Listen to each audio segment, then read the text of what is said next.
most of the wine regions of the world, winter is an off-season, a time for a well-deserved rest. But here in Ontario, the making of ice wine keeps our winemakers busy year-round.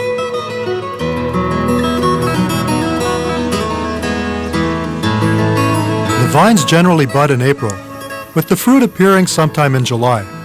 By August, the grapes are ripening and the sugar content rises. The vines are netted in the fall right after the leaves drop off so that the birds aren't able to get to the grapes and devour them, and the big flocks will devour those grapes. And we also have to tie those nets on the bottom with little clips to prevent the birds from coming up underneath. The grapes will reach full ripeness by October, and by winter harvest, the grapes may freeze and thaw several times over, concentrating both sugars and acids which develop the flavor. By VQA standards, temperatures must drop to at least -8 degrees Celsius before pickers can begin harvesting by hand.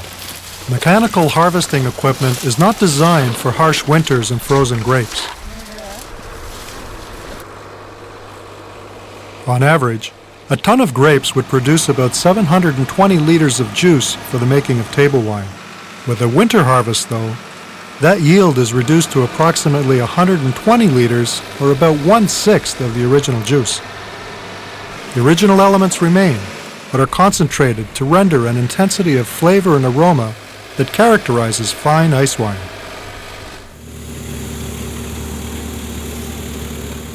Now this is a grape that you would pick in the fall, and you can see how easy it is to squeeze the juice out of that.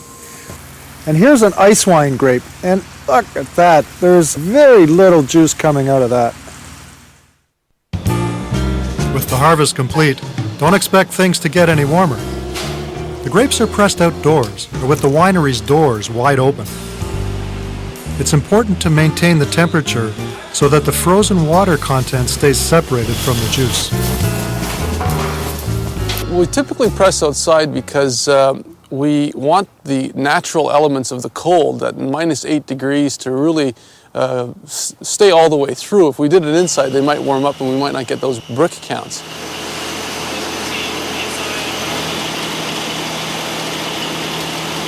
The warmer it gets, the lower the sugar or bricks count goes. In these frigid conditions, the grapes spill a highly concentrated juice, which is thick, rich, and syrupy. Once sediment is cleared, a yeast culture is added to the juice and fermentation begins. The fermentation can last up to 3 months, in contrast to the days or weeks it takes for regular table wine to ferment.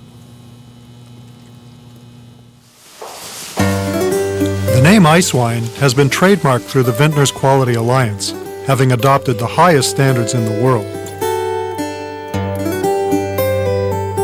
This is to differentiate true ice wine from a variety of simulated versions which generally exist through a cryo-extraction process. In other words, artificially freezing the grapes.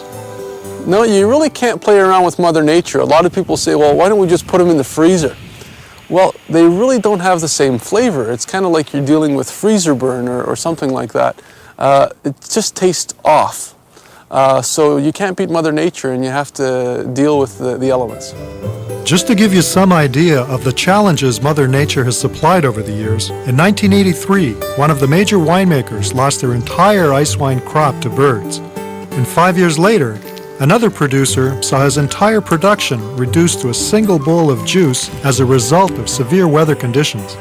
But nature also provides.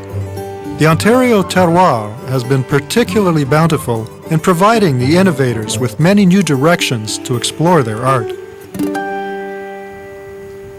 Over the last number of years, the ice wine category has certainly grown, and it's exciting to see it being made from all these new grape varieties. The most popular is Vidal. A lot of grape growers like Vidal because it's a very thick-skinned grape, and it hangs in there when it goes through the thawing and freezing as we wait for that magical cold temperature so that they can go out and harvest.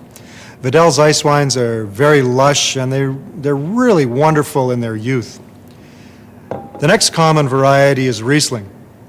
Riesling is a more delicate, a more elegant style of ice wine and offers great balance of acidity and fruit, and is really a wine that, although it tastes nice when it's young, really rewards cellaring.